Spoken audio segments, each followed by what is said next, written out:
All right, everyone. Yes, so we are live now. Today we're going to interview the creator of BlenderKit. BlenderKit is a platform, like a asset sharing, material sharing platform that I've been using for a long time now, and that has always been kind of like my number one tool in Blender and my number one add-on. I've made everyone use it basically, so I'm very excited to have the creator here with me today to interview. Are you ready? Is your Wi-Fi I working? am. All right, perfect. Yeah, Here we yeah, I go. had to skip my but now I'm totally ready. Hi, All right. everyone. Hello, hello. Wait. I practiced your name earlier, but it's William, right? Yes, All Willem. right. All right. Thank you very much for joining. I'm so excited to figure out where you where you come from, where your inspiration for BlenderKit comes from. You are the original creator of BlenderKit, right? Yes, I kind of there were several people who started it Hmm. originally, but I came with the idea, I could say maybe. Hmm. Hmm. Now I have there's one main co like friend who has been in the project from the very start, like who is co-owner. Say. Hmm. And so maybe to like understand where your idea for this came from, like where do your art come from? Like how did you use Blender? Uh, well, there were five reasons at least to do it that came together.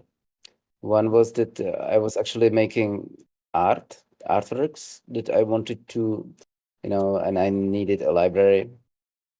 And the other one was like Blender was missing a library like that, and at least at the time, and I think until now we still have some things like other libraries don't have, like the integration and uh, yeah.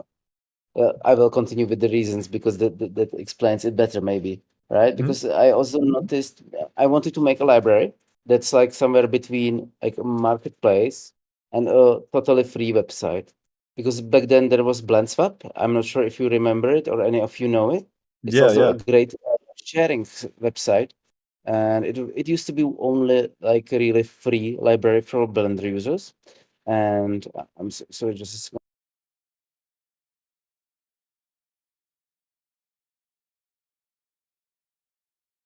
Um, I'm sorry. Uh, No problem. Yeah, because it was too noisy here. And We're talking about Blend uh, Swap, right? yeah, yeah. Uh, and that was cool, but it was also because it was run like totally for free. It was a bit messy, or like you like there was no curatorship, and basically this manpower you need to run a library like that. So the quality was oscillating. There were some great assets, but generally, I thought when a user kind of spends time, through other like browsing this free stuff, that was sometimes like a lot of time invested into finding something useful. Yeah, yeah. I still The remember it other using it side, a lot yeah, back then, but it was really kind of hard because also the whole process how to like look for models is really not so straightforward, and it's kind of like I guess the search algorithm is not so easy. But yeah, I remember it not being the best experience, but I liked some things that are crazy, like this incredibly detailed characters, for example, or like whole scenes. So it's kind of like I guess like a project sharing website for Blender projects, which was very useful back in the day for me too. yeah, exactly.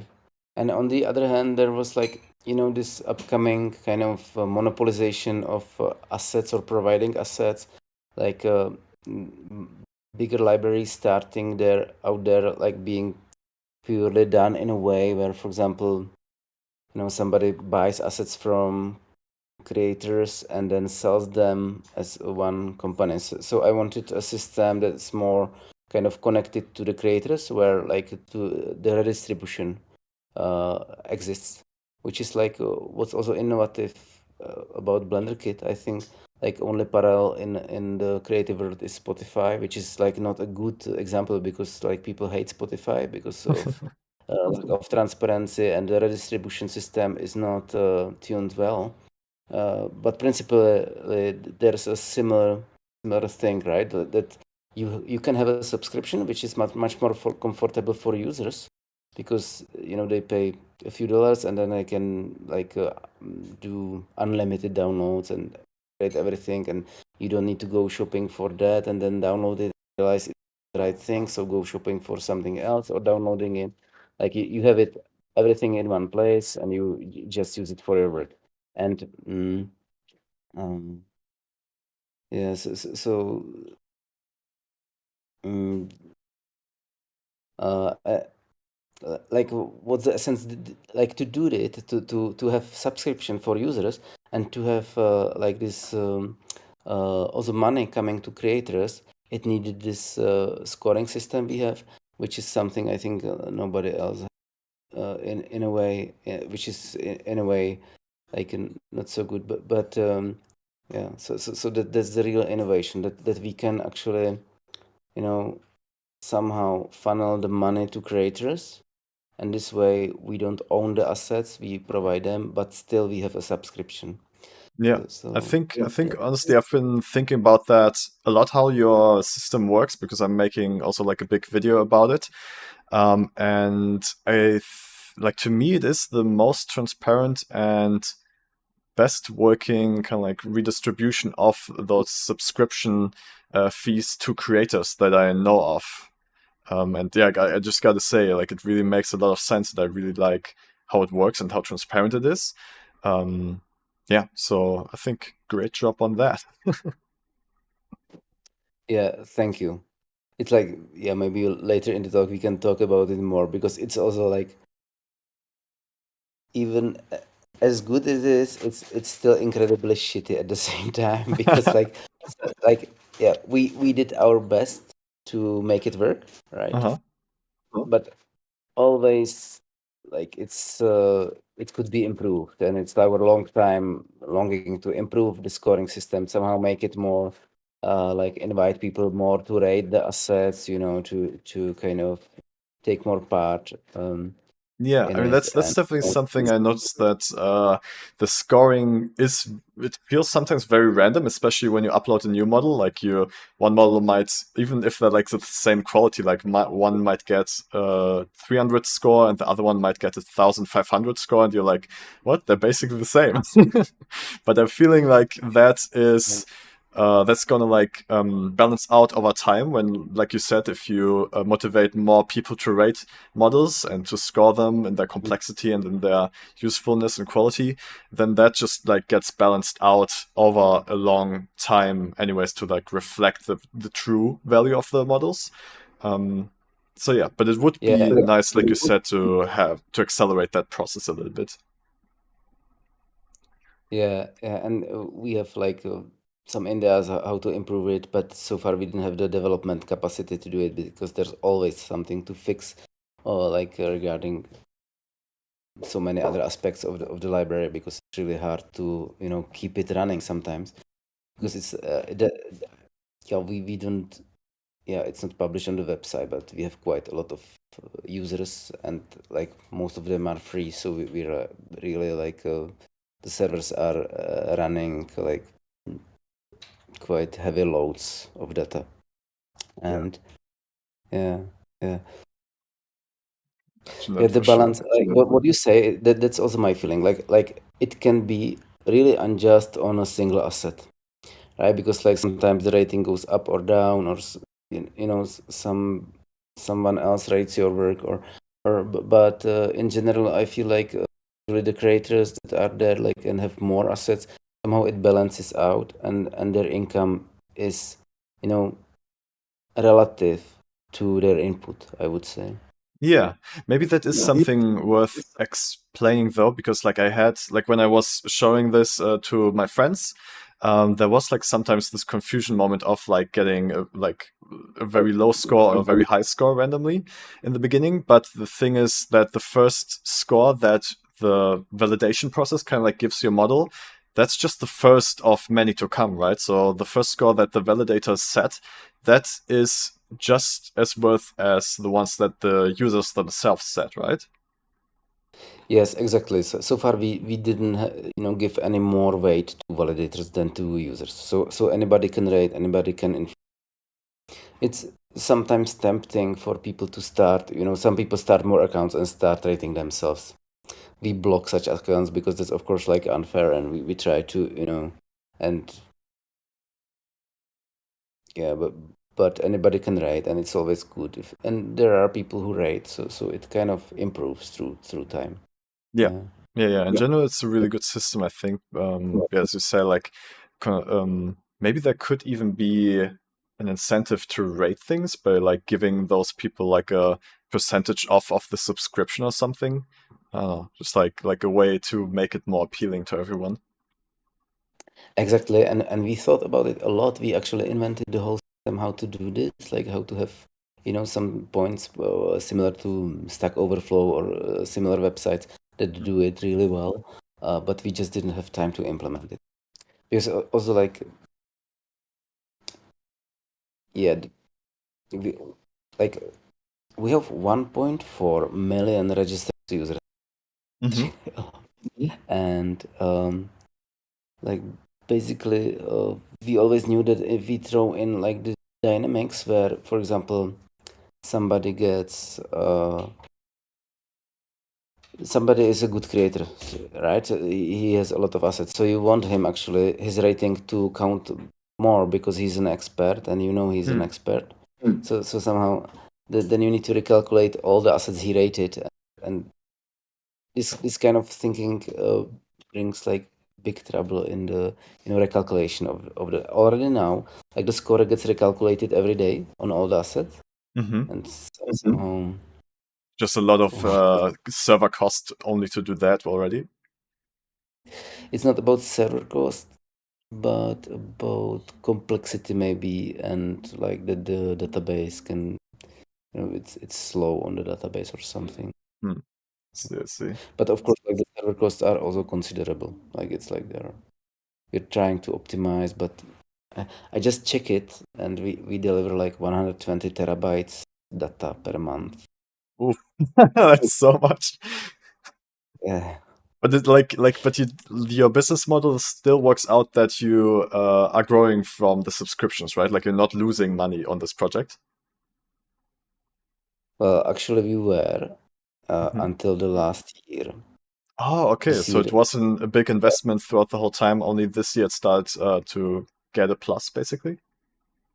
yeah, for several years we didn't have any salaries, and it was just two of us. And then but now it's kind of growing. That the team is growing. We have quite a team. I think it would be like 7 or 8 time positions maybe already, and Mhm. somehow it was always like we had money to run it always, but yeah, it never earned anything extra like See. this, which is also yeah.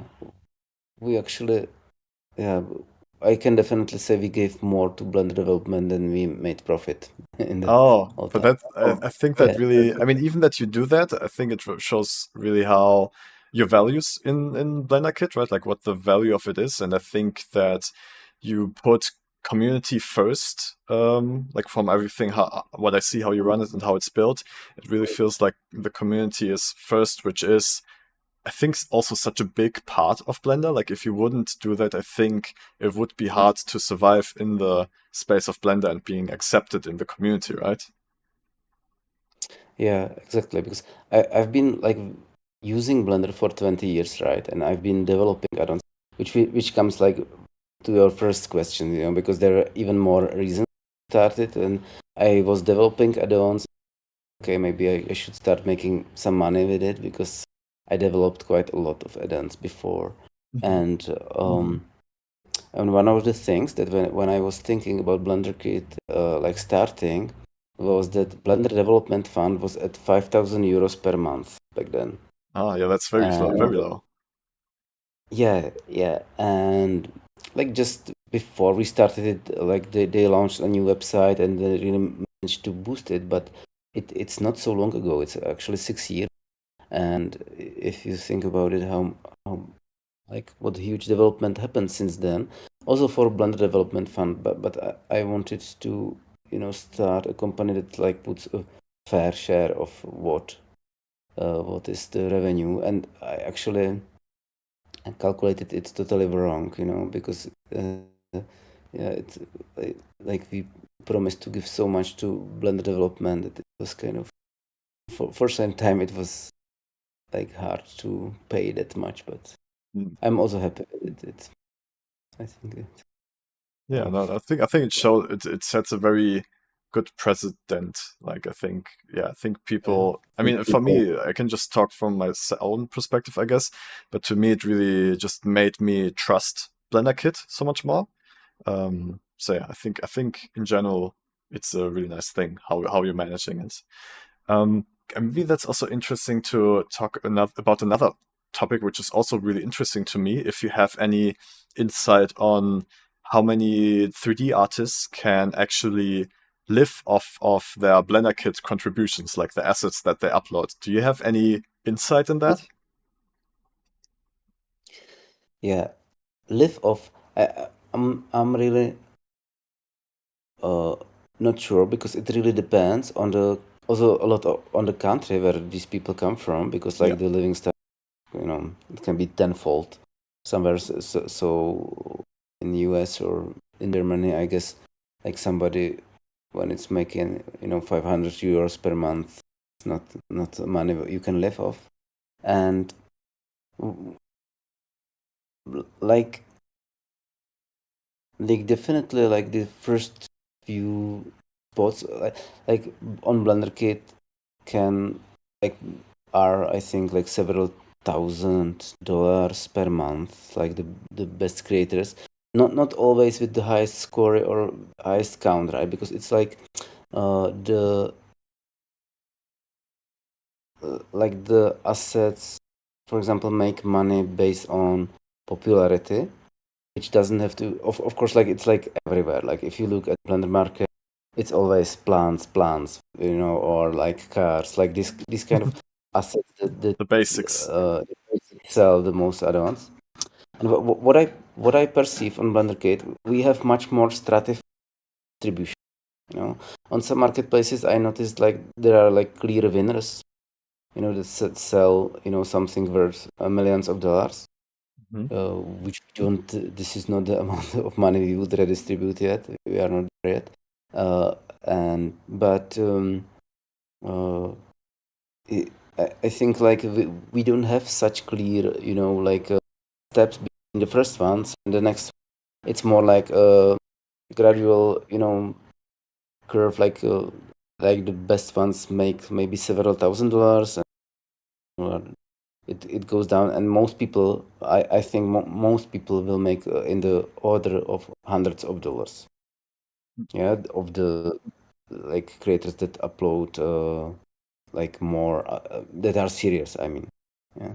So Yeah. it's not that big, but I think that those that are really investing their time, they are making money. And I know about people who do it full time and they focus mainly on BlenderKit, because also like I think that's what everyone does. You sell on as many places as you can, because it's just natural for artists, if you already spend the work creating something, so Yeah, yeah, uploading sure. it so hard. Yeah. Yeah, Mm. yeah, but that's yeah, it's interesting to hear. I think what definitely makes also BlenderKit I guess, better in comparison to other platforms for this stuff is the just the accessibility. That like if you are a Blender user, it's so easy to upload your models there. So it's basically almost no like a very little amount of work for creators to contribute to the platform and then just make like a little bit of passive income that way. So I think it's almost like a no-brainer for anyone who's creating inside of Blender to participate in that. Um, it's also interesting that you said, like if I understood correctly, it was that you said there's no kind of like standout creators that are like extremely like getting extremely much income, but it's more like a broad soft gradient, right? Like there's a lot of people making some good income, and then it's like slowly fades off. Yeah, there's one for me. There's one interesting aspect of this that we actually, like, let's say you want to go to some marketplace and you want to sell trees, right? Then you need to make a pack of 100, 500 trees and like make a very good presentation, and then you go there and you compete the others. And here actually we sell one pack for all, and that's it. That's the product. You just you buy one, or don't buy. You just use it for free. If you are, yeah, that's also good. And you just buy this one huge pack, like access to it, and that's it. So it's kind of for everyone. It's kind of easier to enter it because you don't need to make all this marketing and preparation. Some super duper presentation. Because actually, like we almost never paid for promotion, like maybe a bit on Blender Nation or some friendly website, but almost never. Because people just use BlenderKit. Yeah. Yeah. I think it's just because it's very straightforward. It's very easy to understand. It just makes sense. It's easy to use. I had a question about what was it? Oh yeah, I find it interesting also that yeah, I mean it's completely open to the artists if they want to basically put their models on your website for free or for just access to full plan users. And as far as I understood, for the creators themselves, it doesn't really make a difference income-wise because they get paid by the people who download it with the full plan only anyways, even if it's like free on the website or not.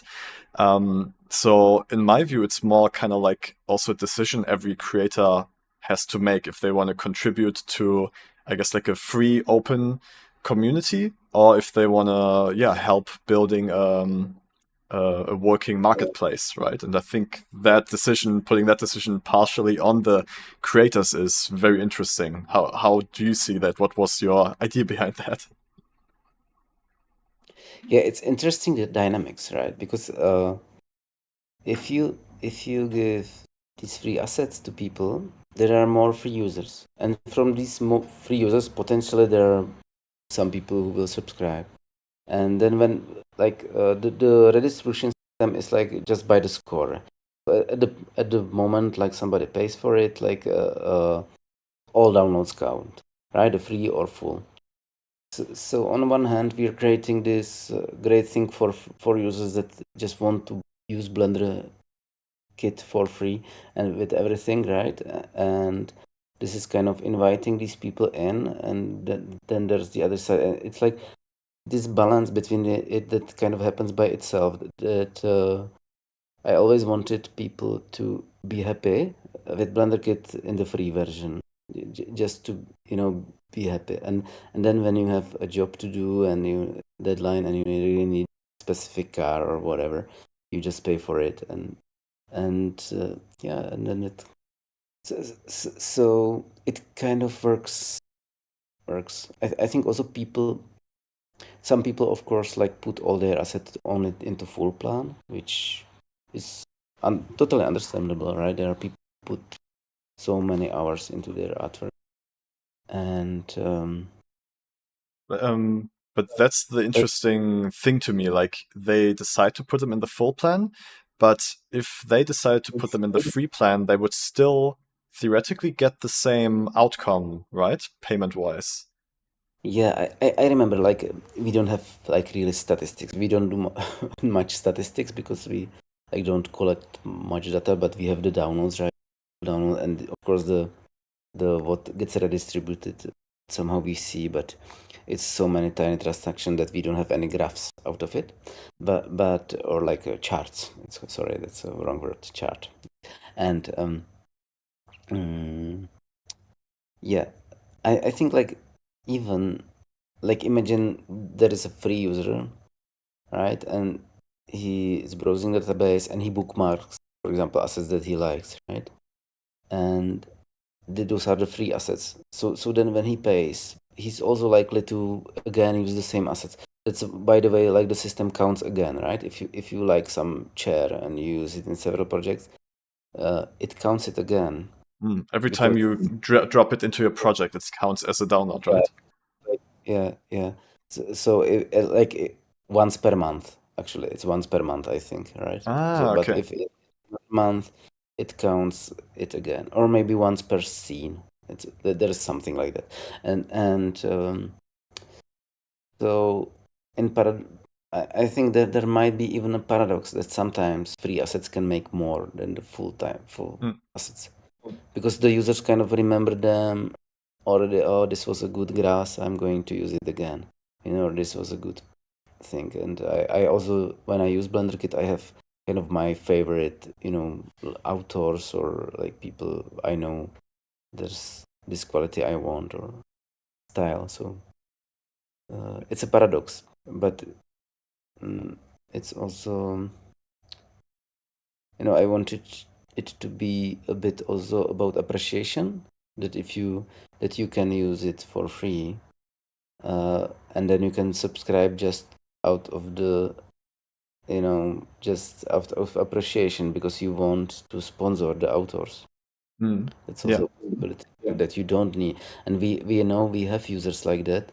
Like because of like complexity of the server, also we had to, for example, we had this slider where people could actually pay more. We used to have it like in the beginning, but then we wanted another payment system and it wasn't possible to have it like that anymore. So, but there were people paying more sometimes out just because they wanted to. Is that So something you want to implement back into it in the future? we have so many to-dos, like what we want to finish, that it's uh, I mean, maybe I don't that's also interesting on like in general how where you see BlenderKit in the future. Like yeah, you said you Mm. have a lot of ideas, but like kind of what's the thing that you would like BlenderKit to evolve into in the future? Yeah. Uh, well, we continue doing what we are doing. Like we started to sell add-ons now, which is like kind of so we also as part of BlenderKit there is something like a classical marketplace, because with add-ons we didn't see how we could make it work, the financial model, because the scoring system, that's like totally some, something like with code and with add-ons, some super useful I don't know, like we didn't find out. We were breaking our heads how to make it part of the subscription, and still we couldn't find like a fair way. So we're now selling add-ons, and that's what we are finishing a bit. And uh, also like what we are doing now, for example, we want to have more real world stuff, not only scans, but for example, like stuff from companies. Because we have a lot of architects using BlenderKit and they really want the real. So we want to encourage them to upload more, for example, tech. Oh, sorry, your microphone is cutting out a bit much right now. Can you repeat that? Yeah, I think I need to move into another room because now there's a baby in the room. So Ah, okay, if okay, your baby. yeah, like a shared baby, yeah. I, Sure. so I will, Community baby. if it's okay, I will just cut for 20 Okay. seconds and I will, okay? All right. Yeah, I'll present the website in the meantime. So for anyone who hasn't seen BlenderKit yet or wonders what it is, let me actually just open up Blender myself and just show you. But yeah, it's like a very interactive drag and drop database directly in Blender where you can search for models, materials, HDRIs, full scenes, brushes, and even add-ons now.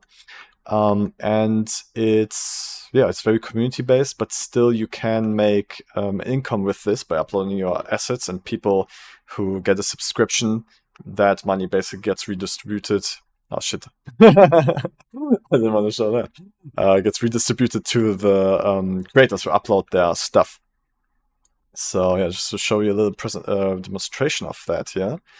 So yeah, it's this little bar that comes up here in your top view, and you immediately see that I've got this bar of assets, and I think these are probably the newest, the latest assets being shown, but you can look for anything and it will show you the results, and then you can just drag and drop that stuff in your scene. Yeah, that's how BlenderKit works. It's pretty much a no-brainer how it works and how to use it. So yeah, definitely worth for anyone to check out if you haven't checked it out yet. And I see you are back. What's up? What's up? I'm back. Can you hear me? Yeah, I Yes, even I can have hear you. much better like a background with a plant Yeah, behind me. a nice scene. Blur. Yeah, yeah. Yeah, as you said it, like, and yeah, thank you for showing it. Yeah, for Also, sure. like, that's what I should have started with in the beginning. Thank you for inviting me. No problem. I mean, My first thing. I kind of expected everyone to know or like have to that everyone heard or like seen it at least once, So I thought it wouldn't be so important to show it off. But Mm, yeah, yeah. Maybe let's go back to the future. Like what you said, you were just finished up the add-on marketplace as part of BlenderKit. Like what else do you see this developing into? Yeah, so there are these kind of big projects we want to do now. That's like to be there for more for architects and for real world usage. So that's the so that the creators start basically some improvements are just like iterative improvements, like no, because for example for this year we decided we just want to improve the stuff we do, like we don't do like more big steps.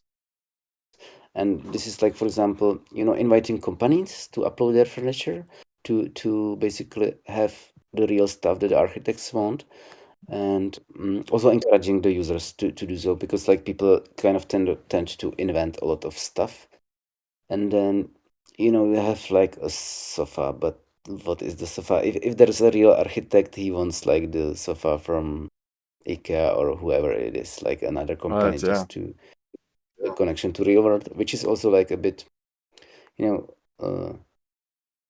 there is like this big uh, skeleton in the room, which is called AI. And kind of we had a big dilemma with it, because I myself worked with some, evolutionary algorithms in the past, and AI, I was very enthusiastic, while now I'm kind of, uh,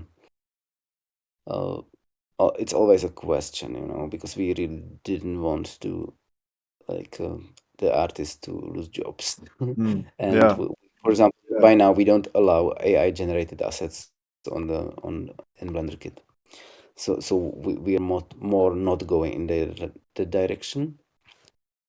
If I can also Yep. say something about that, like I also thought about like I was like there was a moment where I thought, oh wait, maybe I can actually generate like really cool textures with AI and then upload them to BlenderKit. So I like experimented a little bit, Mhm. and then I actually saw like on your blog that, oh no, we don't want to host AI generated stuff. Mm. And then I started thinking about it a bit more too, and I think that that is a good approach. And I also don't think that AI model generators will take over something like BlenderKit so quickly, because at the end of the day, it's about usability and ease of use and quickness of like getting your models. And I think BlenderKit is already so far ahead of that curve. Like you just literally need to type in what you want and you get really, really high quality models in an instant. And I think for tools like Stable Diffusion or like 3D model generators to be at that point where you can just type something in and you get something in an acceptable quality, I think that's still quite far out. What do you think? Yeah, well, it's getting pretty fast, better. And for some type of stylized object, etc., it's getting usable. It's hard to say it, of course, because I would love things to stay the way for artists, uh, but it's happening. Yeah, and but you, but there are limits, right? As I said, stylized or like soft. Like for example, I now can already do quite nicely a figurine, but it's a paradox. It wouldn't be able to do a table or a particular table because that's far behind its resolution. It's and this kind of stuff. Yeah. Hmm. Yeah, but I think even like yeah, honestly, when I think about it, like there's not really much that AI replacement of the system would offer, other than maybe if the model that you want doesn't exist at all, right? Like if you want something extremely Yeah. specific, then that would give you some value. But I think other than that, like just like getting quick and easy access to high quality models, that's not something that you haven't already solved. So yeah, I don't see how AI would take that over. Yeah, that was actually our like idea that was closest to some kind of realization of the way how we could do it, like to kind of um uh just maybe like not to because like there is still like people put in their work, right, in the assets, and we want to offer those assets for so we thought, okay, so maybe if we do AI assets, they go in the back in the search, and they will be all like for free or and out of the totally out of the calculation for redistribution, right? And Hmm. then we can, then we could do that. Maybe like that they would be like in the back, and so if you cannot find a specific model, you can use this one. Maybe you can mark if it's okay or shitty, and then use it. So that was the idea, but Hmm. still. Hmm, it's still not a big motivation for us. Nevertheless, like for the users, it could be good, but for the creators, I still feel it's strange to be suddenly like competing on the same place with the AI, which is coming everywhere now. Yeah, yeah, it's true. I mean, I like your approach that you just explained. I think that makes sense, at least for how BlenderKit works right now. Um, but yeah, yeah. Yeah, Um, we spent a lot of time thinking about it. Definitely, like it's not so visible. Also, for example, in BlenderKit, we thought about a lot of things and before, like interface and everything. Like for example, this easiness or like speed of I was literally when I was developing BlenderKit first, I was literally like counting how many clicks do you have to make to have your asset in your scene, and that's how it came to existence. Uh, because before you had to go to a website, pay or download for free, search for it, then you unzip it, then you import it to Blender, then you realize the materials are not right, so you add ascend material, etc. So we wanted, for example, to kind of simplify the process to make it faster. mm, And that's why maybe we can still compete with AI in a yeah, way. yeah, yeah, I think totally. Yeah. If Also, you don't yeah, mind, I could show you because I have just like 2 weeks ago developed a new feature uh-huh, that I like. I could show it. I managed to open yeah, that would be very cool. my Be remote extremely cool editor. to get a little exclusive feature preview. That would be sick. You can share your desktop on Discord. Yeah, I will. I was just okay. Mhm. I'm not sure because it's basically okay. I need I think in the meantime, if to. I'm on Mac anyone and it needs all ha- permissions to. it doesn't want to give Discord all the permissions. If anyone has questions about BlenderKit or about yeah anything they're doing over there, please write it in the comments or like in the live chat here, or join the channel on Discord to talk with us directly. I think we are getting to a point where we are ready for your questions. So yeah, type them down already if you have some.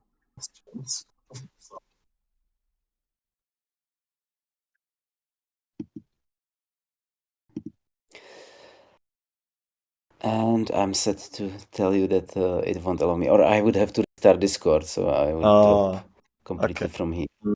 Okay, So, okay. so- Yeah, that's but basically, I will tell you, like this yeah.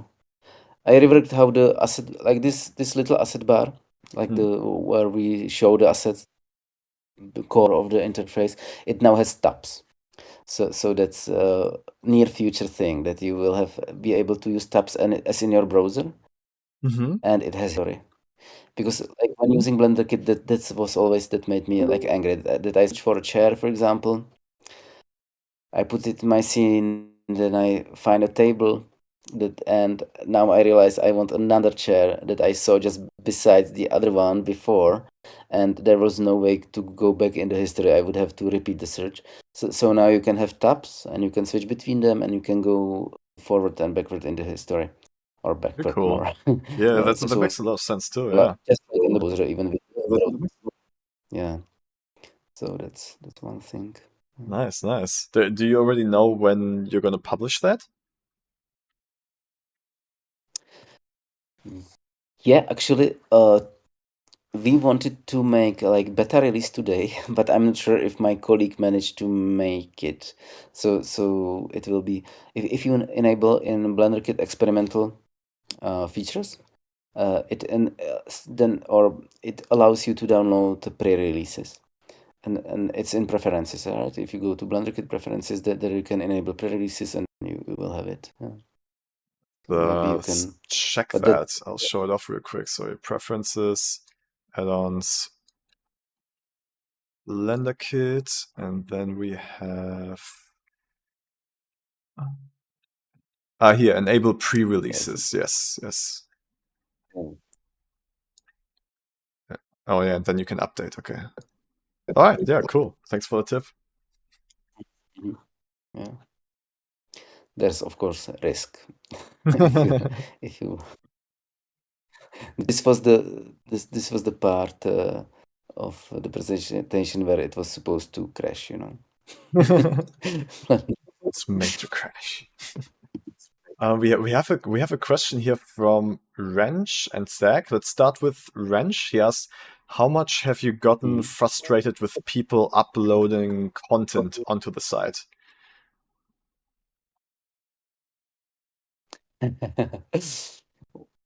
Well, there are two sources of frustration. The worst are pirates, right? They're really like so there are many, right? People really like basically there's also compassion because these are like kids from all around the world, right? They are like really from anywhere around the globe and probably they are 10 years old. So but it's still annoying because it's taking our time. We try to kind of we have like basically it's the biggest people's resource we have, that now there are like 3 people working on validation of the assets. There are like several hundred per day now. And And pirates means like they upload either ripped files like game assets or objects they bought and re-upload to BlenderKit, or even like things downloaded from BlenderKit and re-uploading them again. all of it, Mm. all the variants, like anything. And then there are like people who we call score benders, that which again they can range from people just who absurdly overrate their stuff, um, up to like people that just invite their friends, hey please rate for me, which is like there is like kind of big difference between like a fraud and just using it as a social network, please like my post or something like that. uh, I and actually, then I actually then had that too. Like I asked a few friends if they can rate my like give ratings and stuff, and some of them like gave them, probably because they just want to support me, like gave them like observant numbers. And I was like, what the like it's such a high number, it doesn't make any sense. But then I noticed like the day after it got reset to the original state again. Is that automatic, or is that something you actually have to do manually? Yeah, it's is half half. You know, I had a script that ran once a month that kind of checked mainly the like super suspicious account where people kind of started accounts of users that actually where you could see that they actually were not using BlenderKit, just like created this empty account for rating. And sometimes it just people notice, you know, because it's still not so huge. We still think about like how to automate this because it's like it's really the yeah the difference is really subtle. And of course we block like the most obvious cases, but sometimes we just, you know, if we see just a happy user that gives crazy scores to everyone, and we can see it's just user, okay, it's his choice, you know. It's like it's not something we could or should, you know, judge. Yeah. So if we kind of, and yeah, that if somebody does it systematically, we just, yeah, block the account from rating. And yeah. See. And then of course, like See. frustration is with quality. Yeah, it's a long time thing to kind of explain to people how we standardize, etc. I wouldn't call it frustration anymore. We are just used to, you know, happy Blender beginners uploading their very first models. And we try to kind of set the bar with like people have to have a portfolio, at least online, you know, where they have at least some stuff. And we always tell them, hey, you should have a portfolio at least for 1 year, and you should be working 3 years. But anyway, always like super beginners will upload their donuts and everything. And That's super proud of their Blender Guru donuts. I mean, who wouldn't be? yeah. So for example, we had to develop a system of this because we always wanted to, you know, like not to just give this yes or no, yeah, you know, this sucks and goodbye, versus like, oh, this is good, we take it. So we have this very complex system of articles that if you have some students here, recommend to read, because it's on BlenderKit. There is like this become creator part, and there is like most common problems, and these problems are basically like we literally have the statistics of the most common errors that the beginners make, because we've seen them all. And so some are really related to BlenderKit, like, you know, we just allow English named assets and English naming, or like, so also about how the naming works and etc. But some are like kind of universal. So if uh,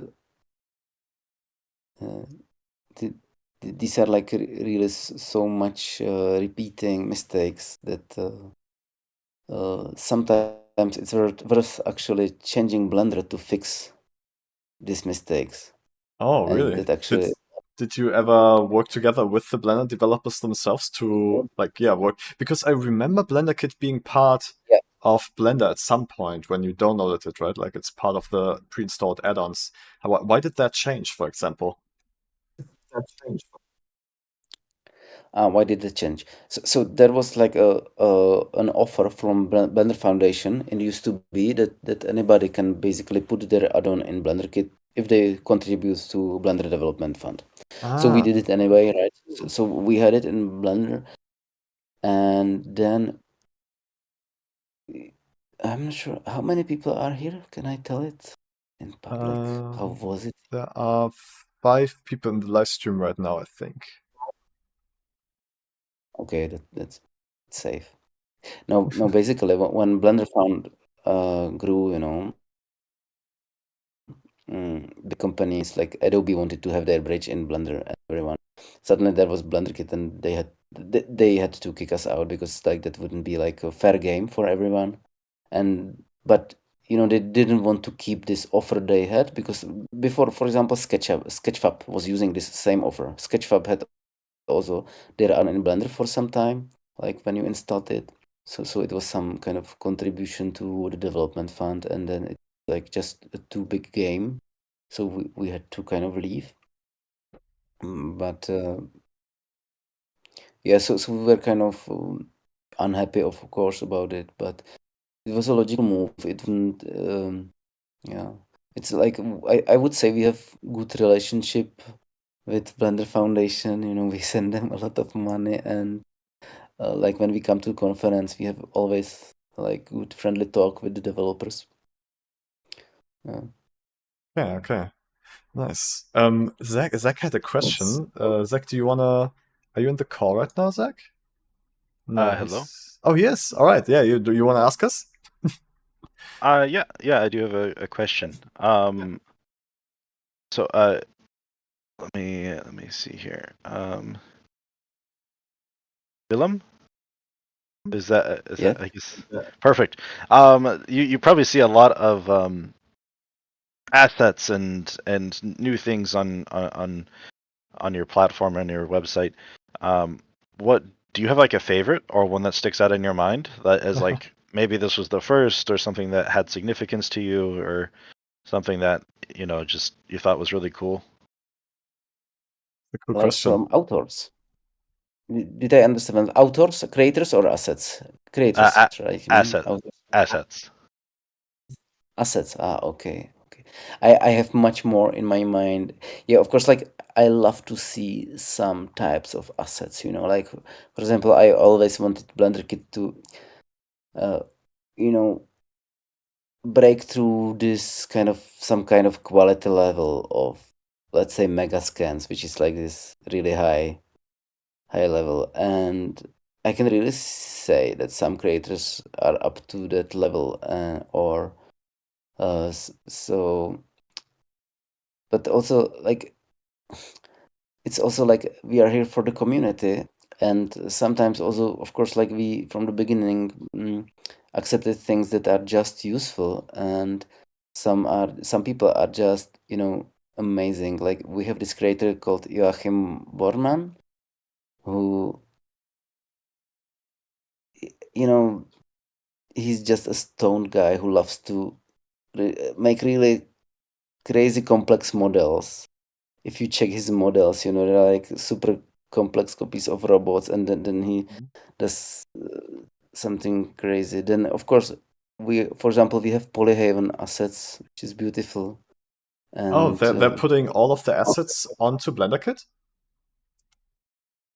yeah, we have kind of synchronized the library a few years ago already. Now there is a script that we sometimes run to update it. Okay. And this is actually what happens quite often now. Like now, we have some new libraries that are like basically synchronized. Like TwinBrew is like a material database of a company that scans their materials. Now there is like this PBRX something, like who synchronize, and it's are really top quality assets. And then, for example, one to mention is Adventure Photoscans. And if you would be interested, there are actually articles with these people, and most of them, like most of the top creators, we made an article where we interview them on the blog. And this guy, for example, really climbs mountains. Yeah, like the highest mountain is, then he takes a drone and he scans those cliffs. So if you find Adventure Photo Scans, these are really amazing scans of exclusive places, that you cannot really find so easily anywhere. So that, yeah. Thank you for browsing it. Yeah, this person, I actually And started writing with him because I saw his models also all the time, and I wanted to also talk with him and figure things out, like how he's doing it. So we're also like writing right now. This is very funny that you also mention him. yeah, that's also like, and there are several people who are doing like scanning on this level, like this pair scans. But this is like also amazing with the way he lives, because he's really like collecting literally on a way this stuff. Yeah, he also creates scenes from his assets, as you can see. Very awesome. Oh, that's so funny that this Yeah. connection.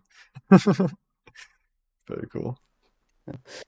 Yeah, and I love it that really we now I can say we have assets that can come at least close to the level of these high quality. Because Megascans, of course, it's different approach where if you run your own company, you can decide how caring about these thousands of creators and trying to explain them that what's best to do, but it's always their decision. So they use different workflows in Blender, and some use only procedural textures, which will never look that good, or very rarely, or then they will be really heavy for cycles rendering, or it's and so, but yeah, also in the community there are people who do specific stuff. You can see that's not really about highest level of photorealism, so that's also good to see. Yeah, there's all kinds of stuff on there for sure. The funniest story for myself when using BlenderKit was that I uploaded the only thing that I uploaded to BlenderKit for the longest time was just like a plastic that I made for my personal artworks. I think in 2021 I uploaded it, and I didn't even know that you get like a share of the income through BlenderKit. And then like a few years later, I checked it and I made like $400 off of it, and was like, what the hell? Like, this is so awesome. It's just like felt like having a bank account somewhere where there's just like your money like safe and collecting. So that was a very, very cool moment for me. Yeah, exactly. It's much more satisfying to see it after some time. Because it's really meant this way, like just you make projects, you're a freelancer, right? You just put it aside here, it's really easy to upload and you will see what happens. Yeah. It's great to hear it. There's actually something I want to show you. Like, I would, if you still have time for like 15 minutes, I would love to show you the current edit of this video I'm creating about photo scanning and uploading it to BlenderKit and making some like passive income with it. Would you have time? Would you like to see it? Yeah, definitely. Sounds awesome. All right. Okay. I'm gonna share my screen over Discord, so you should be able to also hear the sound. Then do that here. Yeah, I will switch off my microphone so that.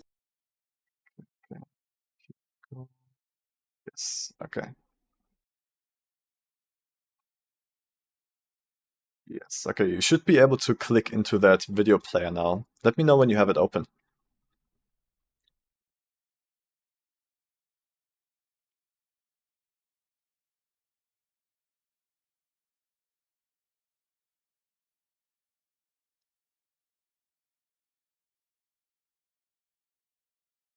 Oh yeah, I don't hear you right now. You're still muted.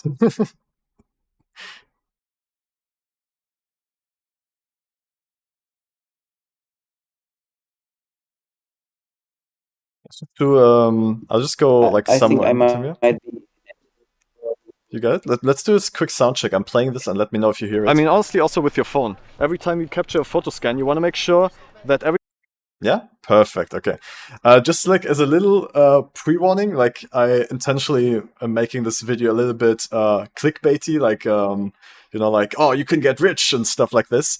But I want to bring back the realism, especially like also from our interview now. Like I want to use it to like put it back into the edit and like make it like hype and interesting, but also rooted in reality.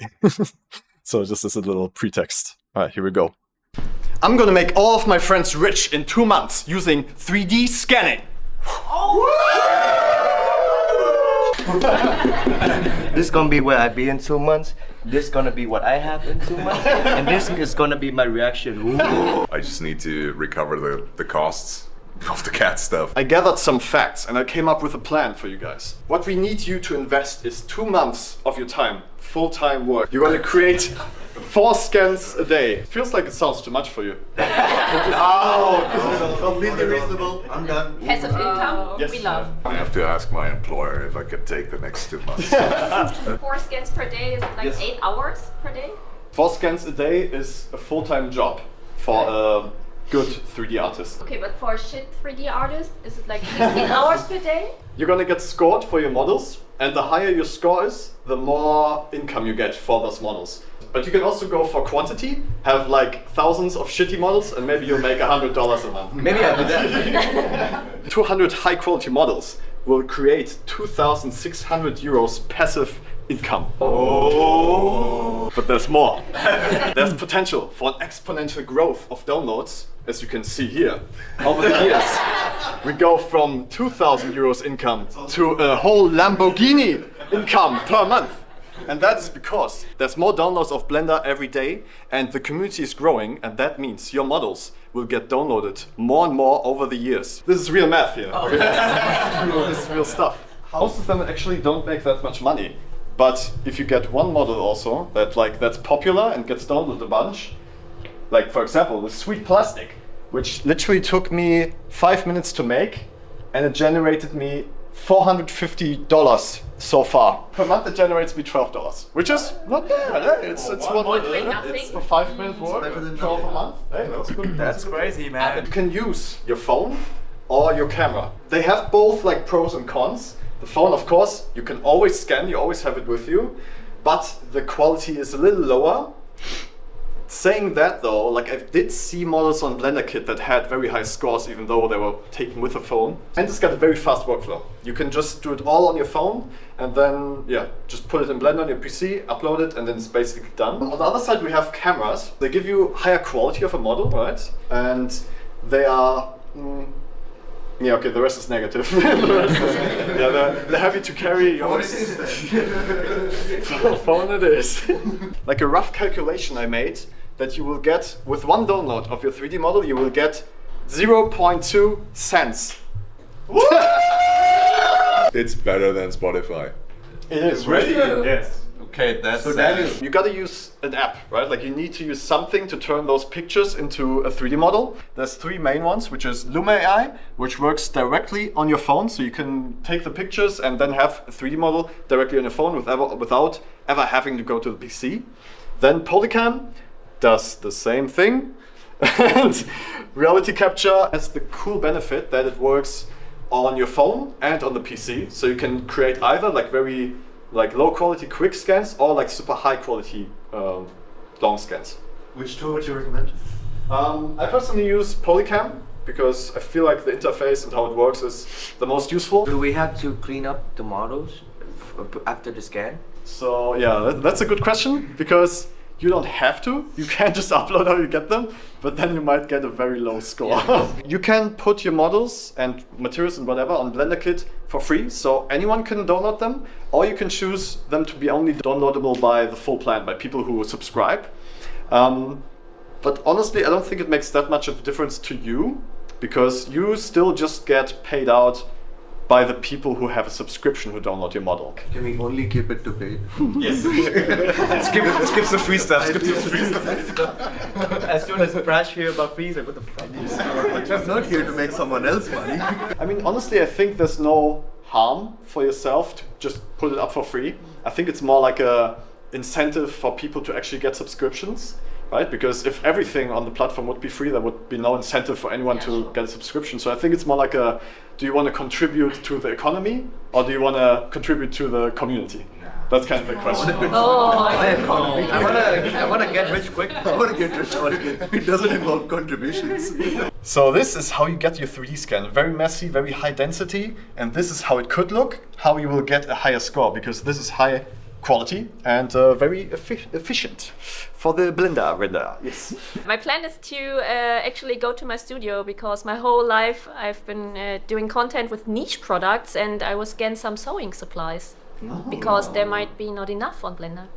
Well, a couple of months ago, my landlord kicked me out of the house, and I've been living under the bridge for the last couple of months.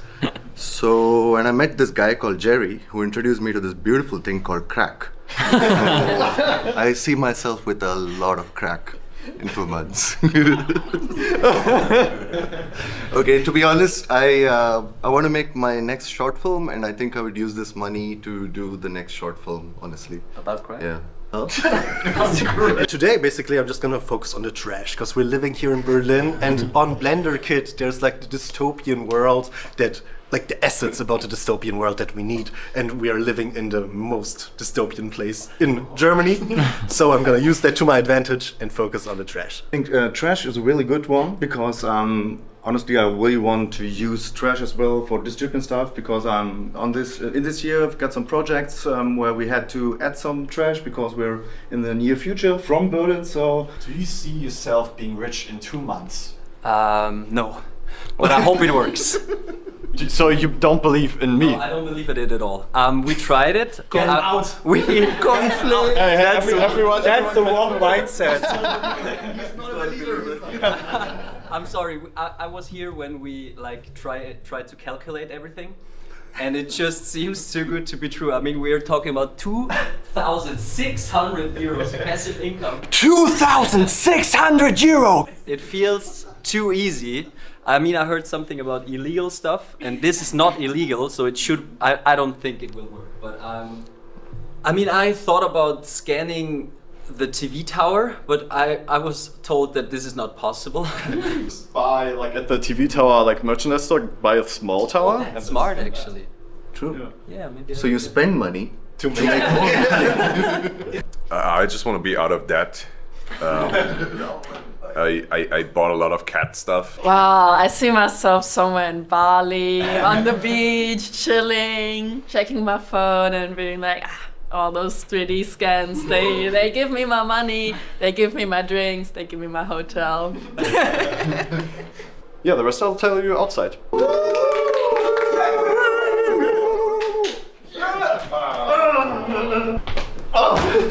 Be honest, are you really believing in this bullshit? Yeah. Especially the get rich part. Yeah. Do you really believe in this crap? Actually, yes. Yeah? Yeah. To be honest, I believe in Calvin, so. Oh, that's cute. So, no pressure at all. I believe that the next meeting we're gonna have is on the boat. Yeah, probably. I believe so. It better be 2 months, man. Do you want to take this back? That's like the battery. Rich, quick! Everyone gather around! Oh my god! Wow! So beautiful. Wow. Pristine example of a perfect photo scannable object. Wow. It's not perfect. it's a little bit reflecting. Right? Exactly. Eric pointed out something very, very observant. You can see that this object is slightly reflective, and in photo scanning you don't want reflective surfaces and also no glass. Thank you much. Because everything that changes its color or light when you change your perspective, that's going to mess up the 3D model. So you want stuff that is... No, I like that. That was a cool detail. What about the bottom? That's why I have a wide angle lens, so you can get really just below it and capture all angles. The more detail your object has, the easier it is to create a 3D model of it, right? Like you can see all these imperfections, all these little spots, and that's gonna really make it easier for the program to figure out where each point is in 3D space. So when you capture with a camera, I mean honestly also with your phone, every time you capture a photo scan, you want to make sure that everything is manual, right? So you set a manual shutter speed, you set a manual white balance. Focus. So for me, yeah, focus. For focus, it would also be better if you have like a high or like a very close down aperture. ISO should also be manual. And then I'm gonna walk around it 3 times with different heights, right? So I'm gonna start with just like kind of like this height, walk around it slowly. So now I'm gonna move up and capture the same object from top. Okay, then I'm gonna go low. Go very low. Take another round. Okay, so I got those 3 orbits now. Now I wanna just take some pictures of detail that I think is important for the scan. So for example, I'm gonna take some extra pictures of this cigarette here. And then I'm gonna also take some more pictures from the bottom here. Okay, Carl, when you're ready, can you join us again? Huh? Now we're going to go on the photo safari, and I want to create groups of 2. He's already at it, scanning the menu.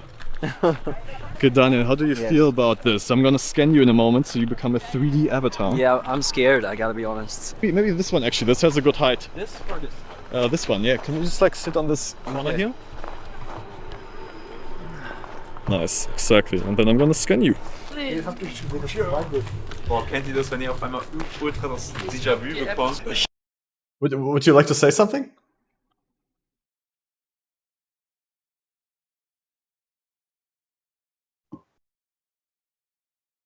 I love it. I love it so much. I love it so much. I recognize the guy sitting stone.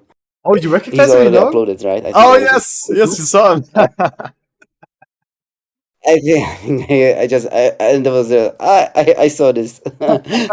That's so funny. Wow, it's amazing. So much fun. I really love it. I really love it. You know, because it's like like such nice people, and I really love it. Yeah, we had a lot of fun. I think it's the best.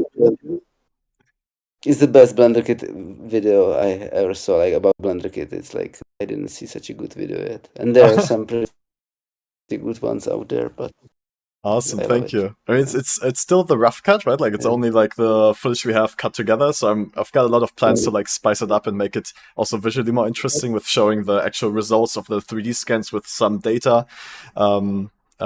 But yeah, I'm very happy you like it. I was a little bit, to be honest, I was a little bit scared that you wouldn't like the like hyping up of like getting rich part of it. It's fun. Like, yeah, maybe it would be fair, like, to put it into perspective, right? Yeah, yeah. But you know, this systematic approach of like really something, deciding to do it for several months, it really pays off in the end, right? It's just like, and in the end, I think it's 2,600 per month is, I think, a bit more than can be expected right now, maybe. Okay, so if I'm putting this clip, this part into the video, like what would your realistic expectation be? Like what would you say 200 high quality scans would kind of like generate? It's really depends on the quality, and I know, like, for example, what we used is reality capture, right? And it's really what is used really, I think, for the best scans usually. And then if it's properly cropped and maybe even retopologized, which I'm not sure if, and after 2 months, let's count it. It's really like these 200. If it would be really 200 scans, which can be done in 2 months full time, definitely. I'm not sure. Like it's several $100, I would guess. But definitely Many a step years down to come. Hopefully. So, but I'm not sure. You know, I would need to check now, like what creators have. You know, like how much they get, because it's really it can be so different. Like, for example, I think like the guy with trash, you know, he's on a good good way, because it's really about what items these are. Like, for example, people scans are really wanted. Like if you can do people scans, and they are not easy to do, but even not so high quality scans are really useful for, you know, background characters, for architects, etc. So these are definitely useful, even if they are the hardest to do. And like, I think it's hard to say which category kind of, you know, makes it, because, like, for example, I would say, like, don't do furniture for scanning, right? Because furniture, there is a lot of like modeled stuff, but this kind of really good looking scans which have an atmosphere, especially also from city environments, I love them, and I think they might be like the ones that are also like super useful. Always like the more like the most universal thing is like a stone and a tree and like like plants are super hard to scan. I don't recommend to start with it if the people are beginning, right? Yeah. Plants are very, But very, very hard because they also move a little bit in the wind, right? Like that always almost always kind of like destroys the scan when things like just move a little bit, so it's difficult. yeah, exactly. We did some experiments even with the past with friends, and it's so hard. And trees are also super hard, but they are rewarding, like at least the trunks, because then you can, for example, hack a tree that it's partly scanned and partly generated in some add-on, and it's good. Yeah, I think when Yeah, I did the definitely. calculation, I kind of like extrapolated the numbers I had on my account from especially that plastic material, right? Because it got downloaded so much. I think I just extrapolated that. Yeah. Yeah, and exactly. Like I think it's. I'm thinking about. Yeah. Like 200 is really a lot of work, and it really depends on the category. Yeah, like what most people will use. Like for example, trash cans. Yeah, of course. Stones. Yes, of course. Like walks, sidewalk, and then maybe. I've definitely seen from there's so much the you ones that I've Like, done I over would the say next. don't do 3 stumps. What's that? 3 stumps. 3 stumps are good. Like I've done some. Yeah, I've done like 3, 4. everybody. Yeah, like everybody does them, so don't do them. It's like there are like not so many 3 stumps in real world that they are in 3D scanning, because it's like beautiful shape, right? That can be scanned, because like a tree is super hard because it never ends and you never get the branches, etc. You need to go high, etc. And 3 stumps are. Let's see. So it's just like an overpopulation of tree stumps in the 3D world. We need to cut down on that. Yeah. Let's see. It's like a favorite thing of 3D scanning, like people who start with it, because it's beautiful complex shape that can be easily photo scanned, right? True. Yes. So yes. I think there are. Would you like to see the rest of the video? It's mostly now about like being in Berlin and scanning things, and at the end we come back into the office and there's like a tiny part of us looking at the results. Yes, please. Yes, you want? I love it. I would love to show it to the team like right now. If I could, get a copy from you. I would love to show it to the. Awesome. Yeah, I'll send you the Like, YouTube link, and then you can share it with your team and let me know how they perceive it. Yeah, should we finish watching it? Yeah, let's do it. All right. Go. Okay, are you ready? Yes. Here we go. Captain Möge Cloud. So we were thinking of scanning this thing here, but you can obviously see that we have light coming from the right, and the left side is dark. And usually you don't want that in 3D models, because then you have the lighting already baked in, and usually you want to create the lighting in the 3D scene, right? So Makes sense.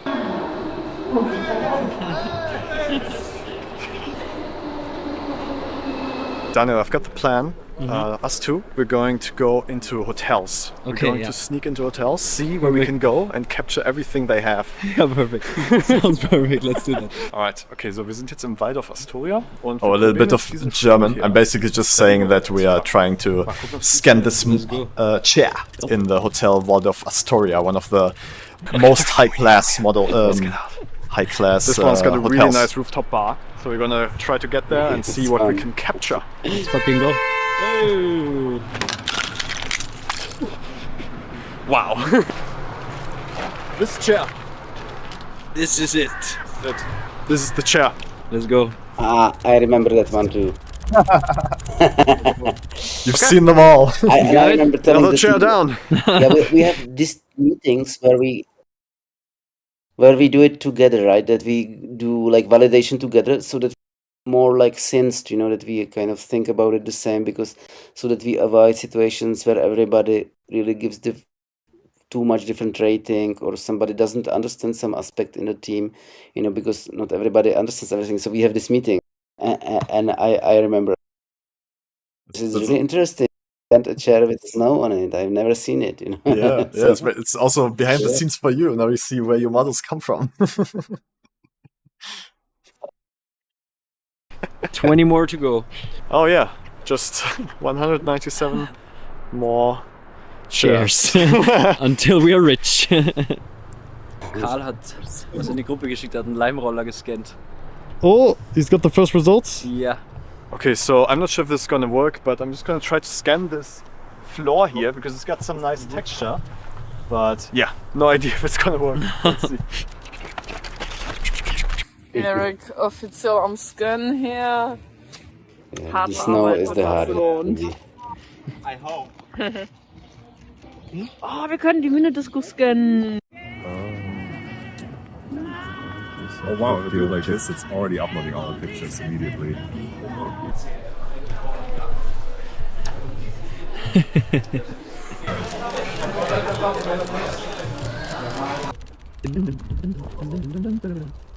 You gonna jump in? Yes, we gotta get all that detail. We Yeah, gotta man. get 100% of the model, not only the outside. I remember this one too.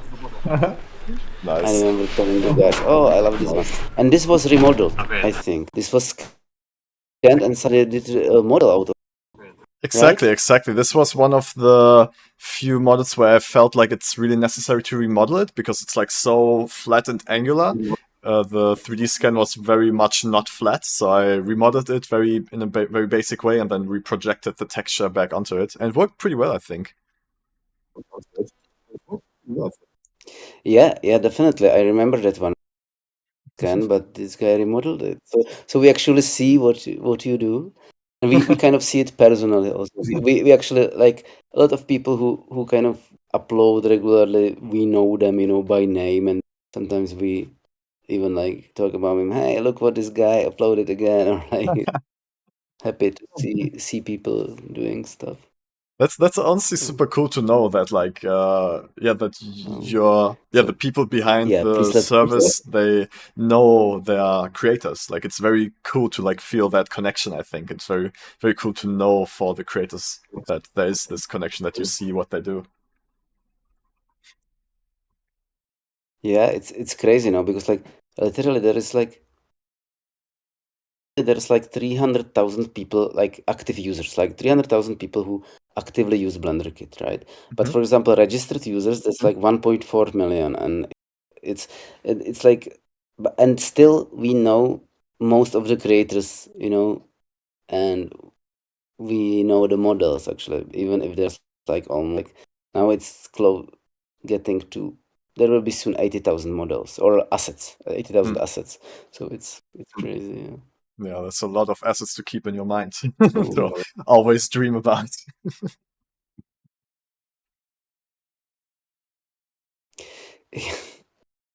I think, yeah, but Let's finish the video.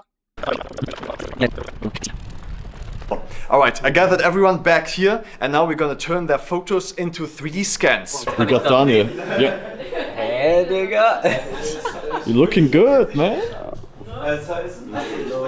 Digga, was ist das für eine Nase? Wow! I fixed his nose a little bit. The nose is. yeah, but yeah, definitely, considering this is from a phone, pretty good, because like scanning people so that they look decent is always hard, but always, yeah, I think these kind of people in different situations, etc. It's, yeah, I know from a friend who does architecture visualization, high level, I would say. And always having enough people in different situation is always a challenge, right? Because always the scans are quite often so artificial. So this is good. Yeah, I've definitely noticed that. Like the scans that I've done of people are usually the ones that perform the best. Yeah. We now have like there is a studio that uploads a lot of scans because they have this photogram scanner, and these are super quality, I would say. Yeah, but still, they are specific. It's like it's always good to have variants.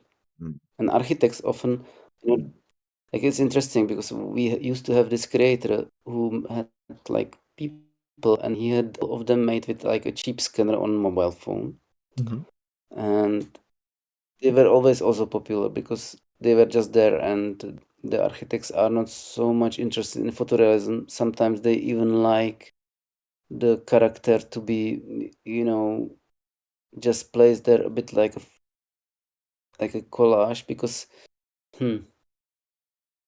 like hyperrealism is not always good for architects. Sometimes you can get into uncanny valley rather than with something that's like placed there and you can see it's like from or something. It's sometimes better than this attempt to bridge this uncanny valley. Yeah, I know what you mean. Strange, but I'm sorry for interrupting. Is there still some more? Oh, it's almost end over. of the video? Yeah, this is gonna end in a moment. Sogar das Tattoo. Ja. Oh! Wow! Alright. Oh, Eric's fish! Das ist ein 10,000 score. I'm gonna make. Yeah, so that's it. It's still missing the kind of like me explaining how to actually clean up the models, and then I actually am planning on filming another section or like inviting everyone back into the office in 2 months, and then kind of like doing a recap, right? Like how are their models doing? What is their takeaway? So yeah, it's still gonna take a while until the video is completely finished, but I'm very excited about it. Yeah, 2 months because that's there's one thing to say about performance assets, right? Like in money wise, it's like first month, people down. Each of the people has a subscription that ends one day in the month. It can end in one day since they download it, but it's 1 month download it. So it's starting, and the second month, basically, the performance is already, on the level that redistributions running every day. So somebody's subscription is ending every day. So at the end of the second month, you can see actually how much the making realistically, because before it was just starting somehow. Yeah, so the 2 months is a good time, and I love it. It's just so so much fun to have fun with this. Yeah, we're really just having fun with it. Well, I hope everyone gets rich. It's like we are working on it on our side. We're trying. I'll let them know. I'll let them know that you want them to be rich too.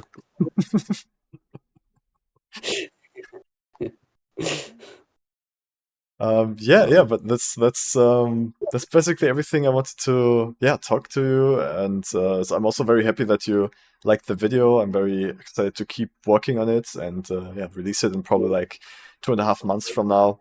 Yeah, but I'll send you the link how it is right now so you can share it with your team. Yeah, amazing. Yeah, and we can. I would love it. Like they will be so happy to see it. It's like we also like have a team of people who are just like your friends are really fun people, nice people to have around. I'm actually like in a week. I'm installing an exhibition. It's crazy because I don't do art. I've been invited to take part on an exhibition of artists that come from Berlin to our city. Oh. And yeah, it's funny. If I only could find the exhibition. So there's a bunch of artists from Berlin coming to your city in I'll try to Czech, find the exhibition right? I made last month. Yeah, and it's actually like the biggest gallery in the city, and I won't find it. Okay, I don't find it now, and it's like a group exhibition of artists, like in the area of fine art. You know, it's fine art, and I used to do fine art, and it's funny. Like some German curator saw my work in a area. She invited me to this exhibition. So And that's happening soon. Like that's about to happen thing. yeah, it's on 8th of April. It should be an opening of this exhibition. Nice. I wish you the best. I hope it's gonna be a success. Yeah, maybe I don't know if they take the exhibition back to Bern, I will let you know. Yeah, that would be very cool. Would be great. Awesome. Yeah. Yeah, man.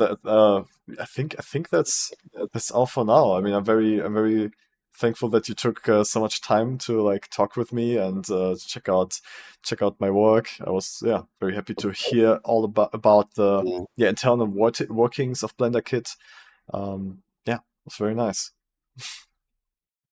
Yeah, I loved it actually. I really love to talk to you, and thanks for. I mean, I'm not sure if like Zach is connected. It's not many people here, but thanks to everyone too.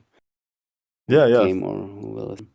Yeah, thank you everyone for watching. I'll also like upload this as it's like this interview will also be on YouTube. So I'll just send that link to you, so you can also look at it again or share it with your team. Amazing. Okay, yeah, then I'll say goodbye to you for now. You'll see my uploads probably soon more, and I hope to talk to you again. Maybe see your exhibition at some point. That would be very interesting. Yeah, lovely.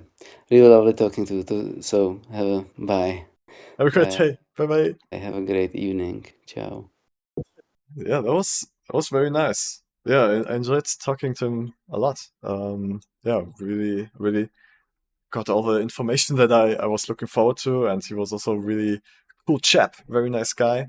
Yeah, also it was just really interesting to have a look behind the scenes of something that I've been using for such a long time, and it's also cool to see that it's so like how to say it, very close, like a very close to the community and very close to each other, like the people who work there.